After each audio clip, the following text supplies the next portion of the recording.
From the Live X studios in New York City, CHTV brings you two guys who like to think they know something about football.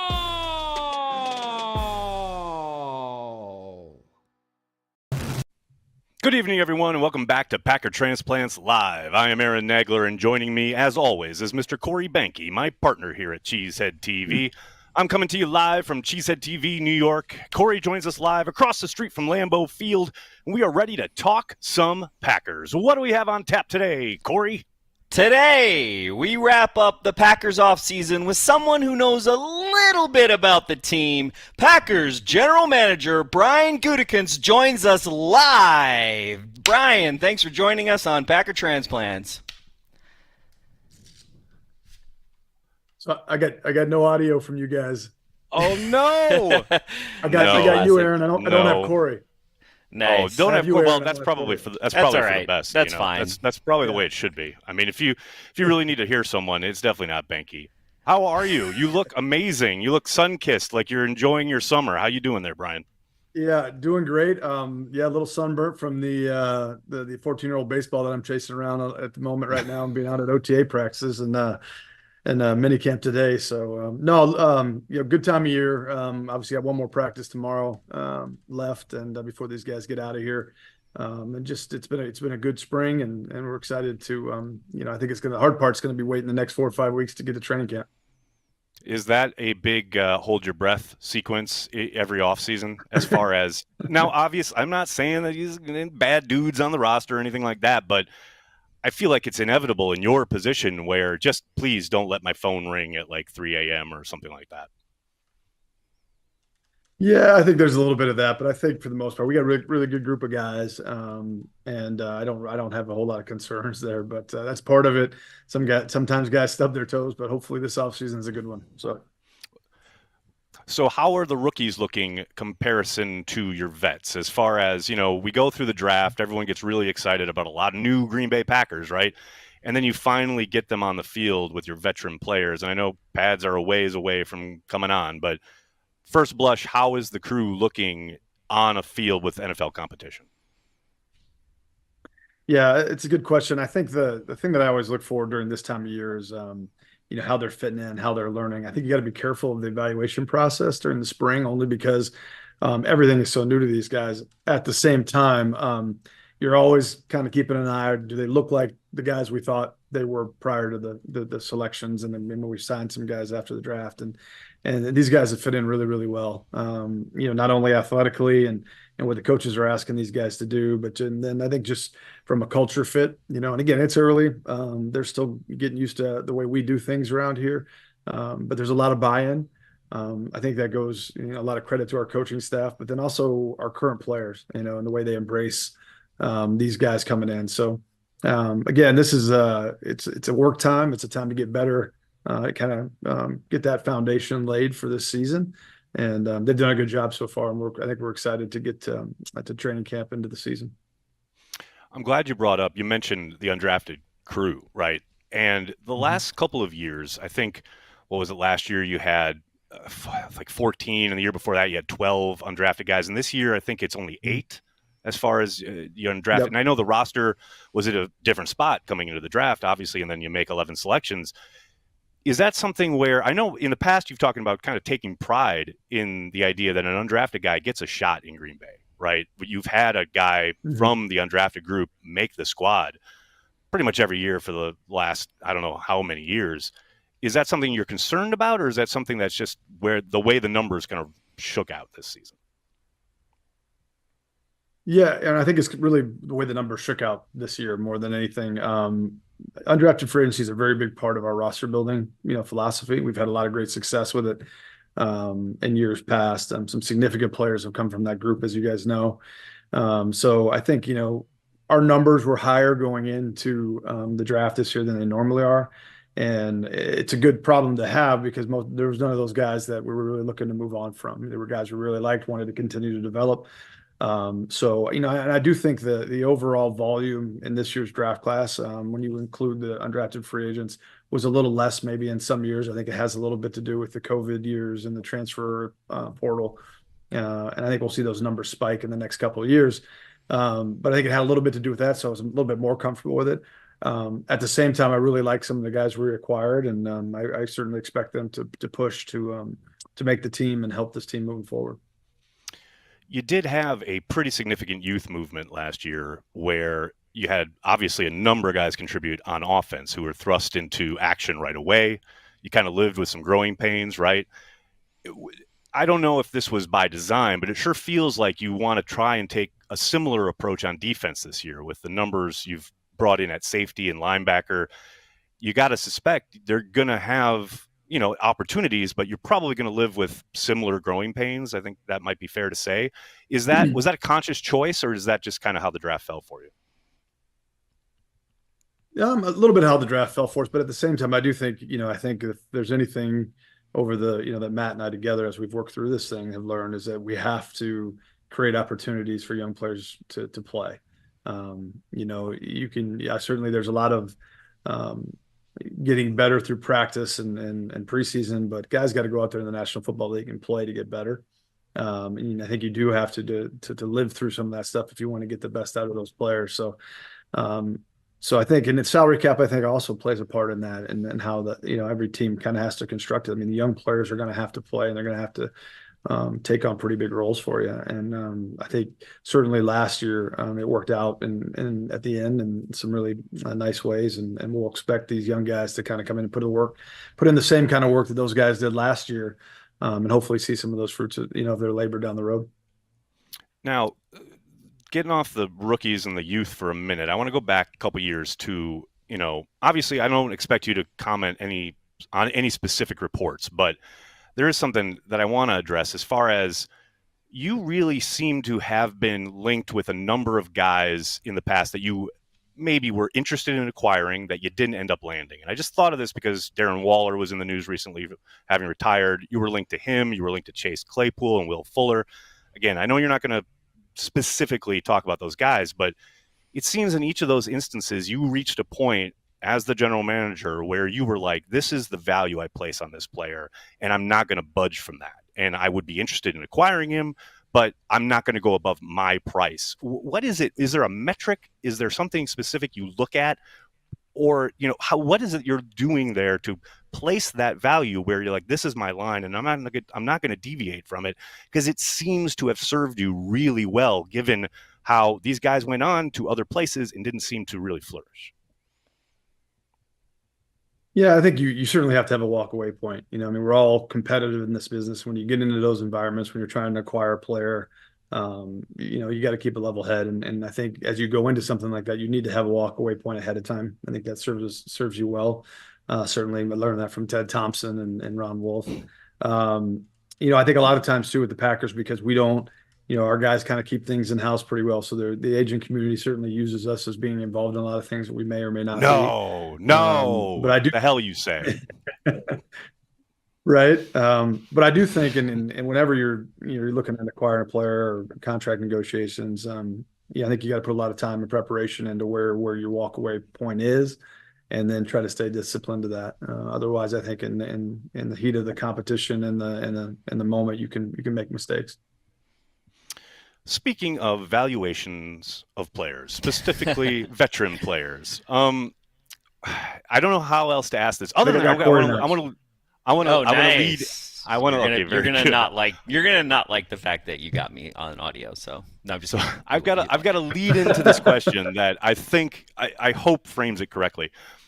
Brian, I've been covering, quote unquote, whatever you want to call it, CHTV, the Packers since 2007. And in that time, I think I've gotten a good handle on first Ted and now you when it comes to what you say publicly in regards to players and contracts and what you're thinking. Oh, we're definitely going to do that, and we're not going to do this. It sure felt like I read you wrong, and maybe a lot of fans read you wrong when it came to Aaron Jones, because you did say absolutely he will be back. And then you look at the way you spoke about Aaron, and then you juxtapose that with the way you spoke about David Bakhtiari. It was night and day, right? Like the David stuff was very clear that, okay, there's a good chance you're going to let him go. You end up letting him go. Did something happen with Jones? Did something happen with Drew? Like, was there a promise made that wasn't kept as far as taking a pay cut? Like, it just seemed really out of character for you to say something so definitive and then to not have it happen. Yeah, well, first of all, nothing happened. There was no, I mean, Aaron obviously is as first class as it gets, and so is his agent, Drew Rosenhaus. We have great relationships with both those guys. At the time, but that was my expectation, and that's kind of how I said it. I absolutely expected Aaron to be back with us. That was kind of the intention. We knew there were some things to go through and some hurdles. And as I think we went through those just became harder than expected for me. And again, I think that's the one thing we talk about all the time is the NFL landscape is kind of always changing, and as it changes, we have to adapt to it. And that's really what happened is that the landscape changed. We weren't able to kind of come to an agreement that we thought we might be able to with Aaron, and then quite frankly, some opportunities opened up that we didn't expect as well. And when those things happen, for me, as hard as that is emotionally when you're attached to a player like Aaron and everything he's done for the club, you got to do what's right for the Green Bay Packers. And, I've had great examples of that in my career as I worked under, Ron and Ted. And certainly I feel I owe that to the organization. Brian, so Cheesehead TV, I don't know if you know this, we've been around for 17 years, believe it or not. And in those 17 years, okay, Aaron Nagler and I have argued incessantly about whether you should draft a specialist, namely a punter or a kicker, in the draft. So with me thinking there is incredibly no value in doing that, you waste your value. And over 17 years now, right? We spent a lot of hot air. I mean, we have a lot of hot air to give, I'll be honest with you, but we spent a lot of hot air on the subject. And, now that we have you, my question is kickers and punters. Why draft them? Well, I'll say this: it always comes down to the player, right? I mean, Mason Crosby's a pretty good pick, so it always comes down to the player and whether they excel or not, whether it's worth it. I get your point because certainly there's been a ton of great kickers that have come out of the undrafted kind of pool, and I do think more so maybe for kickers than punters, but it does take a little while to get used to kicking in the NFL, and it takes some time to get over that hurdle. You've seen a number of really good kickers come through this league that didn't make it in their first or second stop that end up, finding their way along the way. So I think there's some merit to that. At the same time, I think a lot of it ends up just coming down to your kind of expectation and your football team and how you think that particular player can help you. I'm not afraid to do it. I mean, obviously, I've drafted a snapper, a kicker, a punter, I think at least in my time. I know that, going back in years past, we've done that before. So I just think a lot of it ends up coming down to what the board looks like at the time. And if you have them rated high enough, I think, it's well worth it. I do think, the days of Ray Guy going in the first round, I don't know if you're going to see that very often anymore. But Janikowski, right? Yeah. I think they're all important, particularly kickers. I mean, they score points, and that's an exceptionally important thing. We'd be remiss if we didn't ask you a couple of hard-hitting contract questions because I know that's what you're looking forward to here. That's why you come on Cheesehead TV. Your quarterback was in the locker room a little while ago, pretty tight-lipped about the contract situation, but he did indicate that he's pretty optimistic that something's going to get done sooner rather than later. I know you were on the radio a week or so ago talking about how you wanted to get it done before camp.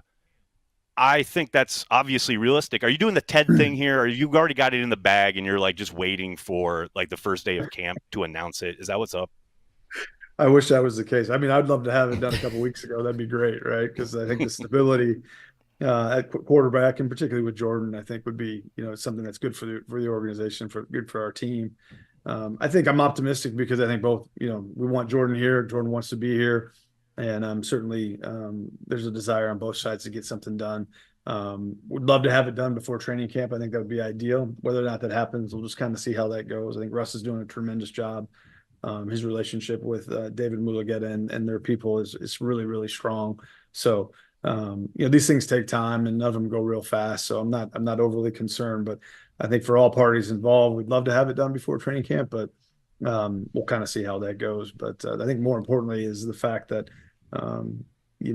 we have an opportunity here to, kind of take the quarterback position, make it very stable for us for the foreseeable future, and that's exciting.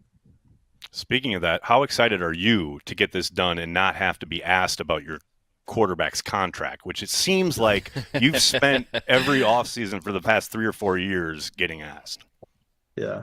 Well, obviously, everybody knows how important they are, to winning. And so I guess I'm kind of just used to it now, and it doesn't bother me at all. I think if you're talking about a quarterback contract, it means you have one, and that's a good thing. And we certainly do. So, I think that's all positive stuff. And then on the defensive side of the ball, Kenny Clark is sitting there, reaching the final year of his contract. I know there were a number of interior defensive linemen signed to extensions over the course of the offseason already. And I think he was quoted in the locker room earlier today talking about how he would love to retire as a Packer. Obviously, it would be a third contract, which is something you guys have been pretty kind of reticent to do. I got 2 questions there. 1, are you talking with Kenny's people? And 2, does the way David Bakhtiari's kind of third contract played out, does that give you any pause, reticence? Does that scare you off a little bit? Yeah. As far as Kenny's concerned, we'd love to keep Kenny around. We'll kind of see how all that goes as we move forward here. But, it's crazy to think that he's only 28 years old with the amount of football he's played for us. I mean, he started so young. And so as it relates to your second question with the third contract, I think that plays a little bit of a part for us. It's just the fact that he's a little bit younger than most third contract guys are. And then he's been very, very durable for us over that time. So I think that's something as we go forward here, we're gonna look to see if we can do. Again, I think it's all got to fit, and certainly Jordan's contract, getting that done and kind of knowing how that is structured and how that sits over the next few years will be important. But Kenny still playing at a very, very high level, one of our team leaders. We'd certainly like to have him around for a number of years. We're talking to Packers general manager Brian Gutekunst. Go ahead. Yeah, Corey. we're doing the reset. I just I have this question, Brian, as I'm a business entrepreneur and I have a company in Green Bay. And one of the things that's been coming up in my life is kind of like thinking about, I kind of just have this, I just was thinking about like your job depends on you making a series of bets that are well thought out bets, but you make a series of bets every year. And, I have personally, as a business owner, I have a lot of things where I made bets and they didn't really work out. And a lot of times I spend time on the past. And I feel like every time I listen to you in a press conference, you're really thinking about moving forward and moving forward. I just kind of have a personal question because for me, especially recently, I think a lot about decisions I've made and how they've impacted where I got to this moment. And I think in the past, I've thought about that and said, you know what, only focus on that if you can learn something from it. So I guess my question is, how often do you think about like how you got here and how you're going to get to the next place? And how often do you just go, you know what, I either didn't make the right decision or I didn't do this thing and I'm just going to focus on the next thing. Does that make sense? That makes sense. Yeah, question, no, it does. Question. No, and I think you kind of said it in there too. I think certainly your mistakes, you want to study them a little bit, so you make sure you try not to make those mistakes more than once. But we don't bet because gambling, we can't do that in the National Football That's illegal in Wisconsin, sir. There's a bunch of not illegal at Bushwood. Right, but there's a bunch of decisions and risks that you have to take all the time, and I think. In this business, just like most, I mean, they're not all going to work out. And you have to be able to, kind of like just move forward. And I think probably blessed with that nature just from my mother. And like, she's just, very optimistic about, how you're looking at things in the moment and going forward. But I do think, it's always, it's good to reflect on the mistakes, to try to learn from, those things. But I'm really way more focused on, the here and now and where we're going. This thing moves pretty fast. And, I just think if you spend too much time looking backwards, you're going to miss something. I appreciate that. I needed that, actually. That was like a personal thing I needed. I wasn't trying to get any gotcha. I just personally needed that today from the general manager of the Green Bay Packers. So I need to move forward with my BS. Thank you. Brian, you're an absolute legend for joining us. I only have one more question. I don't know if Corey's exhausted his now. If he wants to berate you about kickers. One final question for you. But one final question. I know you made mention of it, your wrap-up presser at the end of the draft. You talked about obviously the draft is coming to Green Bay next year, and you were asked about the presentation in Detroit and the vibe and everything. And you mentioned how great it was watching the people announcing the picks. I believe there was one gentleman in particular, there was an Englishman, I think, who announced one of the picks, and it was so much fun. Yeah. In that vein, my question to you is, can you put in a word to have Corey Behnke announce a draft pick next year in Green Bay? I'll have the gloves ready, Brian. I'll have the gloves ready. Well, I'm a little disappointed. I mean, I'm like right across the street. If I'd have known you were there, I mean, it'd be much easier for me just to join you, right? I mean, that'd be a lot easier. I can give you a tour of my garden. Everybody on YouTube wanted me to give you a tour of my garden. So come on over, have a beer. I will absolutely put in a good word. I think Mark Murphy is probably the guy to do that with. I think the one thing about the draft, it's funny, I've gotten a lot of questions about it.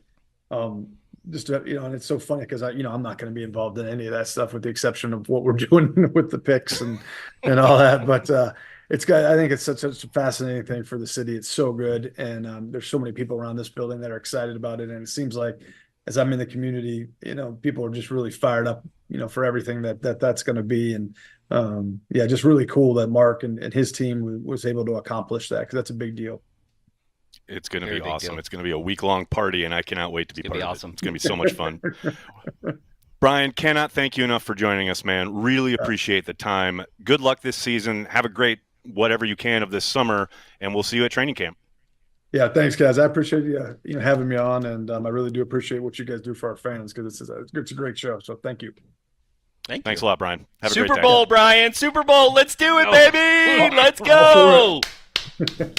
Thanks, guys. Thanks, Brian. There you go, Corey, general manager of the Green Bay Packers, joining us here on Packer Transplants.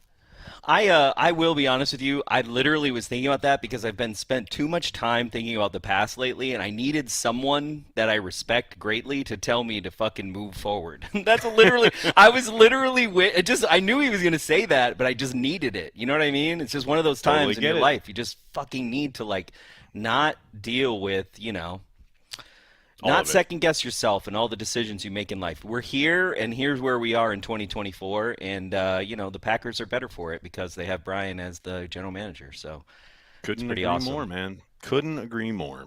All right, you know what time it is. We can't do a show. We cannot do a Packer Transplants without the hotness. Let's get to it.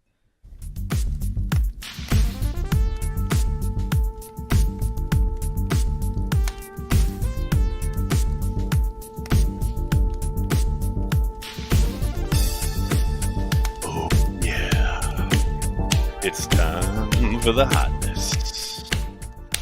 Ladies and gentlemen, boys and girls, what I wanted to do here is just replay Brian's interview because that's hot. The fact that the general manager of the Green Bay Packers came on Packer Transplants Live. Corey, can you imagine when we were here in New York, up in Inwood, in your apartment there, doing Packer Transplants back in the day, so to speak, that show would grow into something that the general manager of the Green Bay Packers would come on as a guest? No, it was kind of the same thing when we first had Matt on in the studio. Right. Or I try to tell people this, but they don't believe me, that actually we had Commissioner Roger Goodell walking towards Radio City on the phone, talking to us live on a Wednesday night. So it's still there on the internet. You can it's find right up it. there. It's still out there. Yep. It's up there. That's it's a topper. It's insane. I still feel like me running around with my helmet on in the studio on our first interview. That's an all-timer. On the floor. That was an all-timer. One. Although, we had been shafted by McCarthy so many times. Yeah, it was like we never get the coach on.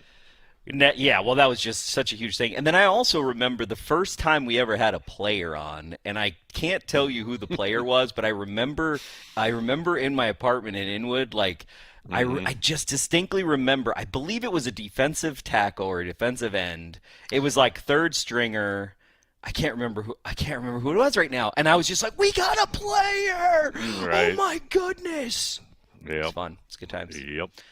Good times. Good times. Let's get to the hotness, which is, ladies and gentlemen, boys and girls, did you know that today is literally Vince Lombardi's birthday? Let's hear from Coach Vince Lombardi. Every football team eventually arrives at a lead play, a number one play, a bread and butter play. It is the play that the team knows it must make go, and the one that its opponents know they must stop. Continued success with it, of course, makes a number one play, because from that success stems your own team's confidence. And behind that is the basic truth that it expresses the coach as a coach and the players as a team. And they feel complete satisfaction when they execute it successfully. My number one play is the power sweep. There's nothing spectacular about it. It's just a yard gainer. I could listen to Vince Lombardi talk ball all day long. Happy birthday, Coach. I feel like the greatest to ever do I feel like it. the Packers should just have, and we have in our history, in the last 30 years, we've had it in our playbook. But I feel like, we should have a Packers sweep. Like, they should be like in the Constitution of the of the 1265. You have to run this play at least once a game. You have to run this play once a year. Right. You have to announce that you're running the play. And if you don't get forward yardage on the play, you have to run the play again, because you're going to. Because that's how great that play is. You will always get – if you do it right, there's no way not to get forward yardage. There's no way. See what I love? What I absolutely love is, of all the clips I looked at, because it's Vince Lombardi on Winning Football, and he covers every aspect of the game, etc. I literally picked the power sweep clip for you, Corey, because I know you love that play. Gonna sail here and I sail here, and I gotta run this play at the alley. I love it. Let's get to some it's Packers such a great news. play, though. But wait. It is. You can't spend too much time on the Packers sweep. It's just like there is something to Vince, and like I know people are like, it's the modern era now, blah blah blah blah blah. But there is something. It kind of goes back to Mike Sherman running jumbo. That was a very Vince Lombardi Blocking play, and because it was, baby. Yes, hey, I'm telling you what I'm doing. This is a simple play. Do it. It's simple. Yep. I'm going to tell you what I'm doing, and you can't stop it. There's something to that in football, where if you have that mentality, and the Packers last year had some of that mentality, if you have that kind of mentality in football, you will win ball games. It's not illusion. Absolutely. Illusion of complexity is nice, but sometimes you just have to like run at a dude and knock him over. And it's about blocking and tackling. And if you block theirs with yours, you can win. And it doesn't matter. Like the idea, like you're saying, like we're going to line up, we're going to run the ball, and everyone can know we're going to run the ball. We're still going to get yardage. Like, there is always, and I mean always, going to be something to that in the game of football, regardless of how crazy it gets and how much motion and guys out in the pattern and et cetera. You're going to have all that, and that's going to move the ball, and that's going to score points. Zero question about it. But at some fundamental level, if you can do the thing where you do line up and go, yep, we're running right at you, and you still get that yard, you're going to win games. That is the game at its essence, and that's why I love that clip. That's why I knew you'd like it. But we do have to get some Packers news, Corey. It is that time of year. The Packers have kicked off their mandatory minicamp today. Mandatory, I guess, in name only, because Jair Alexander, Xavier McKinney, and Keyshawn Nixon were all given excused absences, although I believe Keyshawn was still there helping coach the defensive backs up, so just can't keep him away. But, yeah, mandatory minicamp, first practice today, second practice tomorrow, and then probably some team-building exercise and or dismissal. But that was the start of the end of the offseason program, which is always great because that means we're really close to training camp. Corey, like this is what a question I have for you. Yeah. Are we in pre-camp right now? We are. Okay, very good. Officially in pre-camp. That's good to know, because training camp begins July 22nd. Not only does training camp kick off that morning there at Ray Nitschke Field at 10 a.m., but then that afternoon at, I believe, 3 p.m., though you can check my math on that, that afternoon at Lambeau is the shareholders meeting. I believe this is the first time, maybe they've done it once before, but I think it's the first time they've kicked off the start of training camp the same day as the shareholders meeting. I think they want that crowd, that energy, that excitement to kind of infiltrate the shareholders meeting, because, the shareholders meeting has kind of lost its luster, one might say. I mean, it is a shareholders meeting. Like, let's I be know, real. exactly. You know what I mean? Let's be Has it honest. ever? Wait. You just said lost its luster. Has it Lost ever had its luster. luster? Sure, it had some luster back in I the don't day. think it ever had luster. But it had like, bro. they used to have like 20, 30,000 people show up for that thing. And now it's like, a couple thousand. So I would say I don't ever think they had 20 or 30,000. Really? When? But it was before 15, 20 that, maybe. Before COVID and all that. No, but remember the first thing we ever got credentialed for was a shareholders meeting. That is true. From the Packers, yes. Yeah. Very true. So, but that only had like a couple thousand people. That was like, what was that? 2000. I feel like it was more than a couple thousand, but 2014. all I know is the vibe was up in a way that it's not now. Because it's the same. It's the same. I know, exactly. It's the same thing every year. Exactly. The only thing that's different is the money goes up a little bit incrementally across each thing. Yep. It's like, we gave more to charity. Oh, we have more in the reserve. Oh, we have more in the thing. We have more of this. We bought cheap formation. I was going to tease Brian about the shareholders meeting because he has to do the presentation every year, right? And I just wanted to ask him how much he hates it, but I don't want to put him on camera talking about how much he hates doing that. So I refrained, Corey. I refrained. Finally, family night, August 3rd. Mark your calendars. Family night. Get your families to Lambeau. Corey, I got a question for you because this is how we operate at Cheesehead TV. We usually have our meetings here live on camera. Are we going to do it? Can we do something else rather than a live watch of the family night?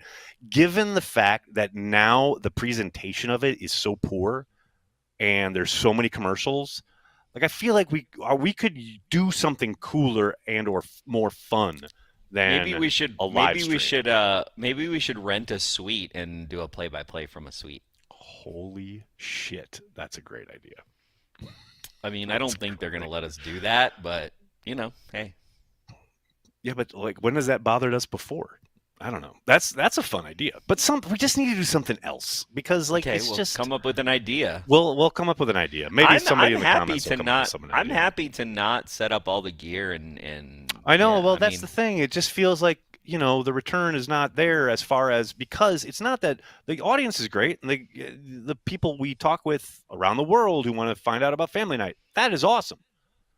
Man, the presentation of it was so poor last year. And that was the first year with their new kind of broadcast partners. It was just, it was hard to watch. And it was hard to communicate with people how bad it was. So that's my part of that is, football's running the show, so they're just football is calling the shots, exactly. And they don't want anybody to know. They're not or doing see a scrimmage or anything fun. No, I know. So anyway, family night, August 3rd. Mark your calendars if you're so inclined. Let's talk about the offense a little bit, shall we?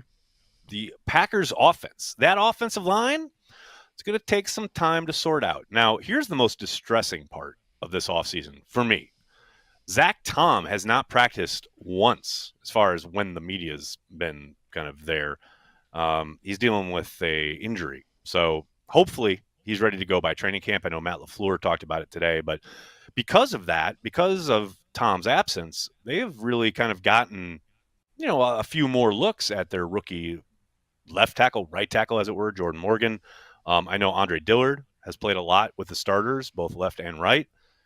That continued today, but the offensive line in general, it's going to be fun to watch play out throughout training camp and preseason because I do think they're going to take their time and they're going to have a lot of different combinations for us to watch.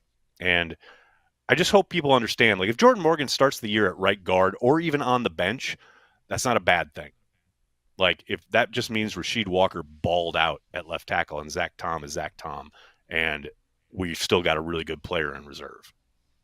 But I know cooler heads will never prevail. I mean, we have one big glaring weakness in our line, and we need to see it improve. You going to talk about center? Is that what you're saying? I'm not gonna name names. He knows who he is. Okay, he knows what he needs to do. He knows what he needs to do to take that next level. I hope he takes that next level. By the way, that's so funny you say that because in my head, this is how my brain works. When you asked Brian that great question, by the way, about decisions you've made, mistakes you've made, whether to try and dwell on them and learn from them and or move forward, etc. It took everything inside me. I had to bite my tongue and not say, let's just say taking, Josh Myers instead of Creed Humphrey. I just was going to do that, but I thought, it's the first time he's on Transplants. I don't want to completely, that's probably why Matt never comes on Transplants anymore because I say shit like that. So, I'm trying to be better. Probably. Was what I'm telling you. Or he has a life. I'm trying to be better. So there's that too. Well, he also has a life. There's that as well. Next up on the offensive side, Jordan Love. saying what everyone with a brain has been thinking. I think fantasy football has rotted America's brain collectively. Because if I hear one more fucking thing about the Packers needing a number one wide receiver, or not needing a number one wide receiver, or number one wide receivers in general in regards to the Green Bay Packers, I'm going to throw myself off a bridge. Because my goodness, people, we've talked about this ad nauseum. Did anyone watch the Green Bay Packers last year? They were balling out without a, quote, number one wide receiver, because they're able to dictate and or take advantage of defenses who don't know who the number one wide receiver is from week to week. And that's why Romeo Doubs can explode down in Dallas, because no one heading into that game thought, oh, we got to make sure we roll coverage to Romeo Doubs. Exactly 0 humans were thinking that heading into that game. So Jordan Love chimed in on this at his locker last week, and I just, and thanks to Tyler for cutting this up so we could get a YouTube short out of it. Here's Jordan Love on the Packers not needing a number one wide receiver. I think, like you said, we have a lot of depth at that receiver position, which I think is a really good thing. I think it's a good problem to have, and I think you don't have to have a number one receiver. I think it works out well when you can spread the ball out, and you got different guys making different plays, and you can put them in different areas. I think it puts a lot more stress on the defense and calls that they can get in. I think in the long run it helps us in not having a number one guy, a true number one guy, but I think all those guys can step up and be the one any given day. Exactly. Couldn't have said it better myself.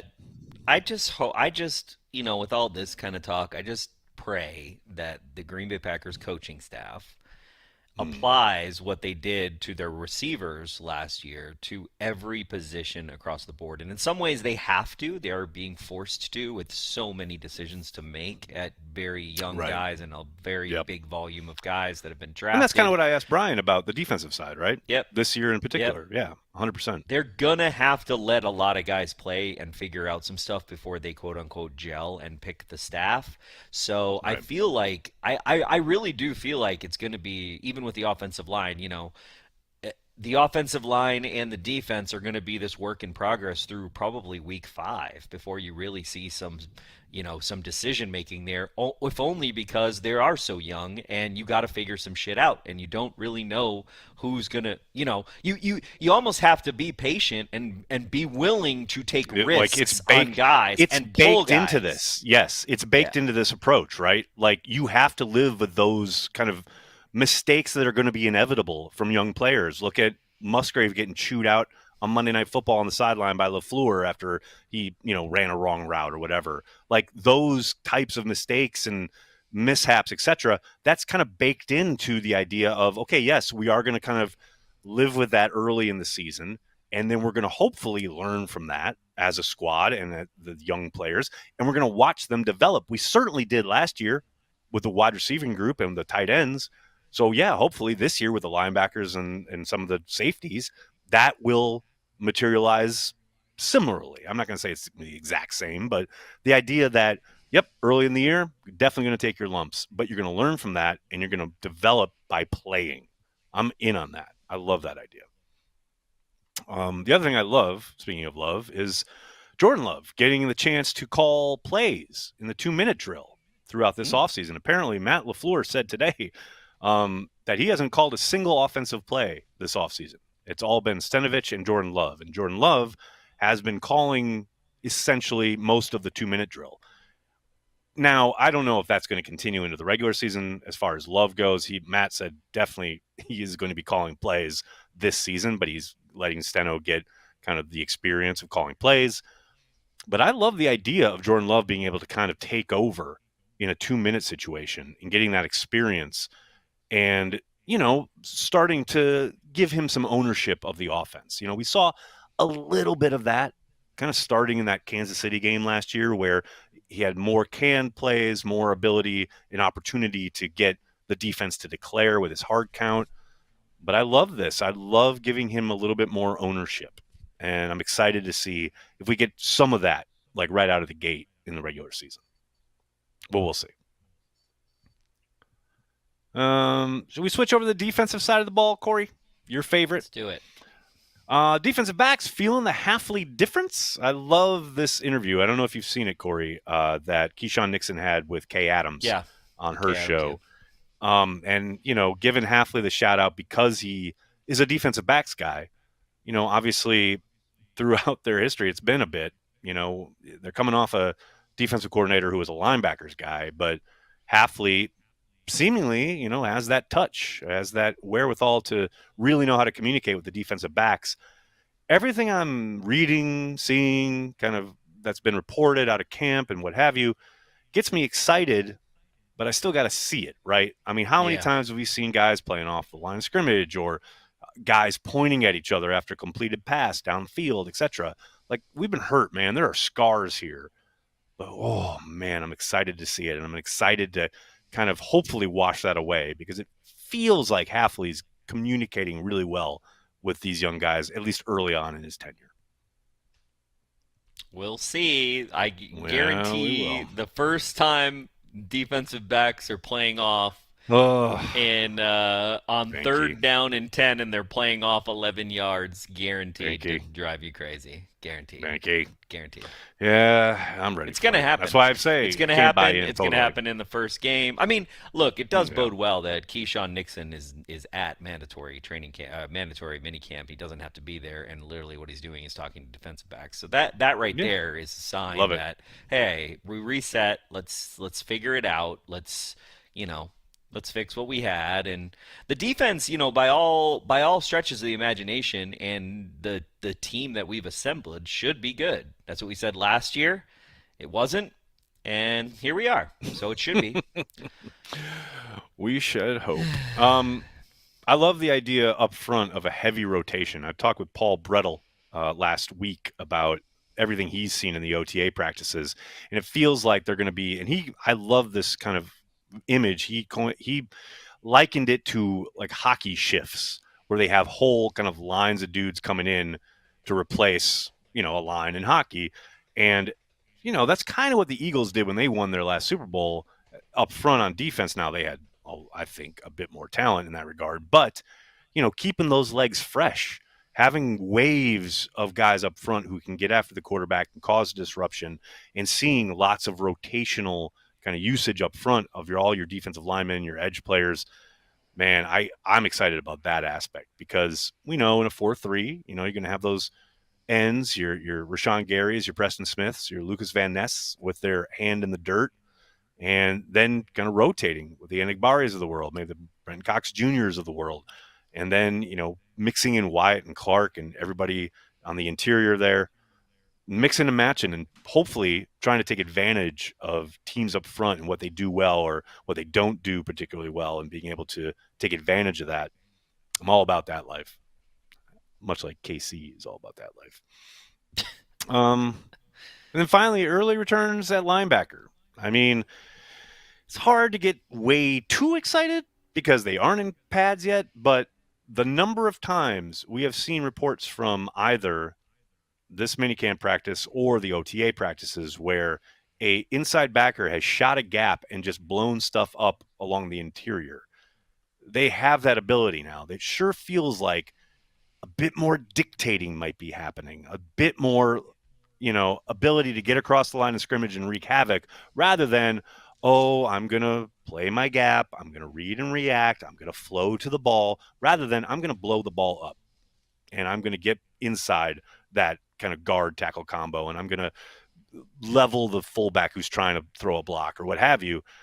I'm all about that. You guys know, anybody's watched this channel for any length of time, I am just beside myself with the passive nature on the defensive side of the ball in Green Bay. And so far, early returns suggest that is not going to be the case with this linebacking group. So we'll see. Like you say, Corey, we shall see. I mean, we've pretty much had soft linebackers our entire growing up. Well, growing up, we had hardcore linebackers, but a shitty team, and then we had good teams and shitty linebackers. Although, I know everybody says, Clay Matthews was not a shitty linebacker, but he was good. He wasn't. He was a really good linebacker. AJ Hawk's a little overrated, but, we digress. Well, AJ was just overdrafted. AJ Hawk is the most overrated linebacker in Green Bay Packer history, and the fact that he doesn't Here we go. The fact that he doesn't stick up for the Green Bay Packers on his show consistently is upsetting to me. I agree with that point. No question about it. I don't know about like his ranking as a Green Bay Packer, but yeah, the fact that he doesn't like ever come to the Packers' defense in any real way is kind of bullshit. But I'm with you there, man. But hell, it doesn't take anything away from what he did. He helped them win a championship, and that's awesome. So yeah, shout out to it's AJ great in that regard. I like AJ. All right, let's get to Overrated. it. Let's get to it.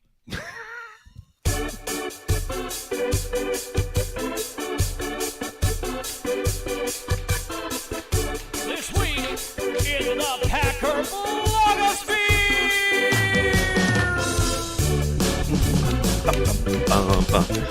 That's right. It's this week in the Packer blogosphere, the return of that venerable series. Corey Behnke, oftentimes we will lead this segment with something that we are doing because, look, we like to do shit and we try and think of really cool stuff to do, but not this time. This time around, there can only be one person, one denizen of the Packers blogosphere that we can talk about to kick things off. Are you talking about the NFL Fan of the Year? That is correct, sir. Mr. Tom Grossi.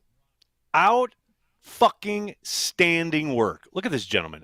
Went to 5 countries in 10 days and raised $106,000. Came back and streamed for 15 hours and raised over another $80,000. In under 3 years, he's raised over $1 million for charity. Absolute shout out to Tom Grossi for what he's doing, not just for St. Jude. That's obviously the headliner, but he has done so much for a ton of different charities. And I do want to give him a shout out in this regard as well. He did something along the way of kind of, I guess, fundraising for different charities. One of the charities he did, I believe, was for something along the lines of LGBTQ suicide prevention or something along those lines. And I remember that time, this was years ago, right? And he's like, Aaron, I can't tell you the amount of shit and hate I got because of that. And, that was in the back of my mind because it is Pride Month, and I did wear a Packers Pride shirt on Packers Daily the other day. And I posted it on my Instagram and on Twitter, and I just wanted to show support for Packers fans in that community. Holy cow, it's like a spigot of bigotry and hate the moment you post about that. So I just wanted to give Tom a shout out because I know he puts up with that on an exponential level because he delves into that kind of thing way more than we do here, more than I do. And he plays it like a champ. He's amazing. He lets it absolutely slide right off of him, and he continues doing his great work. So shout out to Grossi. You are the absolute man, sir. I'm in awe. Well done. And now that he's back, we can get back to our collectibles show. So there you go. Wait, back to it. That would imply that you've done one. Have you done one? No, that would imply that we've talked about it. Oh, okay, right. Talking about it. Got it. We'll get back to talking about produce the We're going to get show. back to collecting collectibles. I'm all about it. It's happening. I can't wait to watch it. It's happening. He got food poisoning, so I saw that. Yeah. Okay. It's going to happen. He got food poisoning, so I'm going to let him get a little rest and everything. I just kicked my camera. Was so classic. Got so excited. It's ridiculous. Talking about your collectibles. The other people we need to give a shout out to are Maggie and Perry at Pax What She Said, who are back, ladies and gentlemen. They're here, back at CHTV, right where they belong. Their first show back with us launched this morning. Maggie and Perry looking at their selections for breakout players in 2024. If you haven't checked it out yet, make sure you do so. You can find it on the website. You can find it on their YouTube channel. You can find it on all your podcast places. They are out there, people. She Said TV back producing. They're back where they belong. They're back home. I absolutely love it. So good to have Maggie and Perry back. And then finally, ladies and gentlemen, boys and girls, I know we've talked a lot about Jordan Love in the past. We've talked a lot about Aaron Rodgers. Before that, we talked a lot about Brett Favre. But right now, I want to give a shout out to Don Majkowski, who today took to Twitter to say, blessed to be part of the Packers QB history. look at that. And look at that collage, that collective of all these Packers quarterbacks who have meant so much. And I love that he's right next to Lynn Dickey in that kind of montage, right? What's crazy about that is Cal Hubbard, Arnie Herber, Bart Starr, Brett Favre, Aaron Rodgers were the 5 best quarterbacks of their era. That's crazy. It's insanity, right? Like, I know people will be like NFL. Bart Starr They've owned the versus NFL. blah, blah, blah. But, like, literally, Johnny Unitas will get a mention, etc. But, like, yeah. Packers have had, like, those are the 5 best quarterbacks of their era. Like, and are they in the, as Aaron Rodgers would say, they're in the conversation. In the conversation. I just love it. I just love that Magic's feeling the love. Like, because I saw a lot of responses to that tweet. People love Don Majkowski, man. And we need to have him on the show. I know he talked to you about it. Like, he wants to come on the show. He I know, literally that's what I'm screamed. saying. I was gardening, and he was like 2 houses away, and he's like, Corey, and I was like, how does Don Majkowski? Is that Don Majkowski? First, I was like, I believe that's Don Majkowski. Then my second thought was, how does Don Majkowski know my name?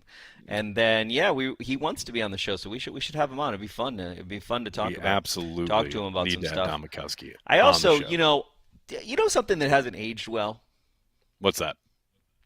You know when Aaron Rodgers said that if he's not the best quarterback, he's in the conversation? I still don't think he's in the conversation. I just don't think that. For the Packers all time? Of course he's in the conversation. No. What are you the talking NFL about? all time. NFL all time. That's what he was saying. No, he was talking about the Packers, if I remember right. I feel like he was saying he was the greatest quarterback to ever play the game, and that he was in the conversation. No. He said the greatest quarterback in the franchise, greatest player in franchise history. That's what I think the quote was. I don't even think he's in the conversation. I'm going to be honest with you. I didn't think it then, and I think he's definitely looking at that picture makes me not think it now too. I think it's Bart Starr, but that's just my opinion. But he's in the conversation. He's in that conversation with Don Hudson. He's in that conversation with Bart Starr. He's in that conversation with Reggie White. I mean, he's in that. But there's so many people in the conversation that you're out of the conversation. Yeah, no, the conversation is ongoing. I understand. The conversation has a lot of people conversing, is what I'm saying, and it's not like I kind of feel like how many people are in a conversation? Do you know what I mean? Sure. Like when you say, "Hey, I should be in the conversation." And if it's too many, are you really having one? Because it's just noise. Yeah, because that's the thing. Right? When you have a lot of people, you can't have a conversation. So like. Is it 3? Is it 4? Is it 5? Is it 7? Is it 9? Is it, And like, if the conversation is 9 people, then I agree with Aaron Rodgers. But if the conversation is 3 or 4 people, I don't agree. I just don't. Yeah, I feel you. Although I love think we're conversing. Chat, we've got David Whitehurst mentioned. We've got Vince Young mentioned. Or off the rails. We are off the rails. Speaking of the chat, let's get to the YouTube comments. David Whitehurst wasn't on that. By the way, David Whitehurst was not on that. Was not on that graphic by Magic Man. I just want to point that out to I should also say, shout out to Magic Man, fellow Green Bay Packers schedule release launch video alum, along with myself. That was literally all I cared about. It was like when Duke told me, he was like, and we've got Magic coming back and doing the thing. I was like, oh my God, that's amazing. I'm speaking of the Packers schedule release, I mean, I'm kind of excited. The Packers have had an entire offseason with their new team and their new leadership, and as it pertains to social media and marketing and all those kind of fun things. I'm kind of interested to see what's been cooking over there at 1265 for the season.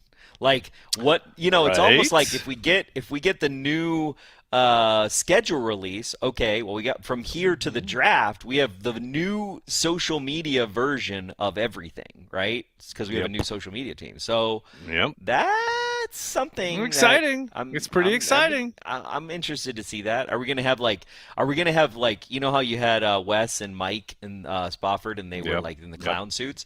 Are we gonna have like a Wes and Mike's mud wrestling variety cage hour match? I like the mud wrestling cage match a little bit better. That works as well. Are we gonna have? What's the next thing gonna be? I'm here. I'm eating my popcorn, as it were. I like it. Ooh, Soder Herb says Adderley is the best player in Packers history. He's in the conversation. Recently had a birthday, by the way. We need to decide how many people can be in the How many people? He's in the conversation. How many people are in a conversation to it still be a conversation? At what point is the number too many people that now you can't have a conversation? Well, I we're feel not like there it's yet. like 6. That's all I know.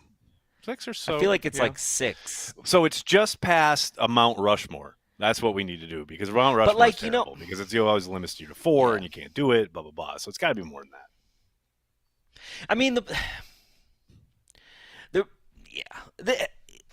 it's just, I know people want like the 1962. Okay, so the 1962 Green Bay Packers had everything. They had everything you would ever want. They had the greatest coach of all time. They had some of the that. It's literally Avengers Endgame Part 2. Oh, yeah. That's the 1962 Green Bay Packers. It's Avengers Assemble. You look at that team across the board, and you could make an argument that almost every player on that team was the best at their position for that decade, for 20 years, some for the entire life of the NFL. It's insane. And the best coach who the Super Bowl is named at. That's why it's hard for me. It's hard for me to say, how can you have a conversation that doesn't include the 1962 Green Bay Packers? And then it's like, okay, yeah, 1996, and then you have, 2010. It's like 2010 was great because we continued the tradition, but it's like 1962 and then 1996, they got something to say about this, right? So like,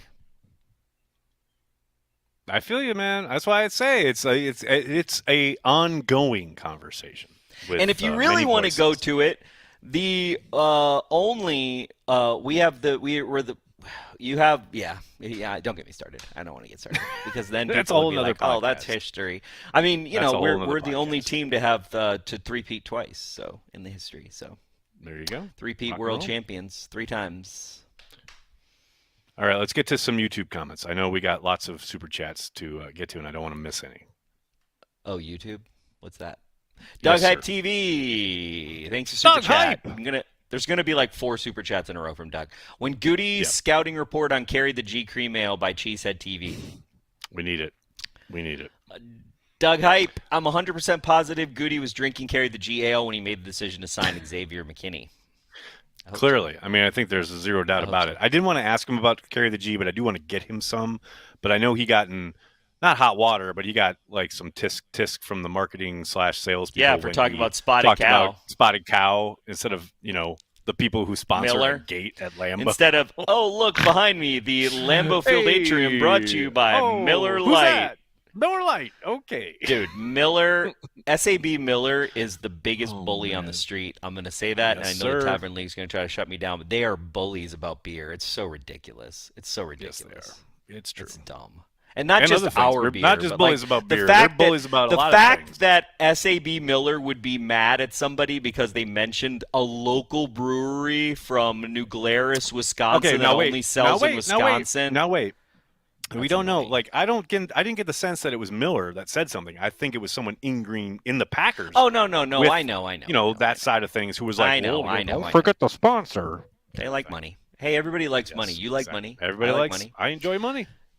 Doug Hype TV, question for Goot, which we didn't ask. Do you have a philosophy for the draft that you have developed over time and is improving every year, and why is it better than every other team?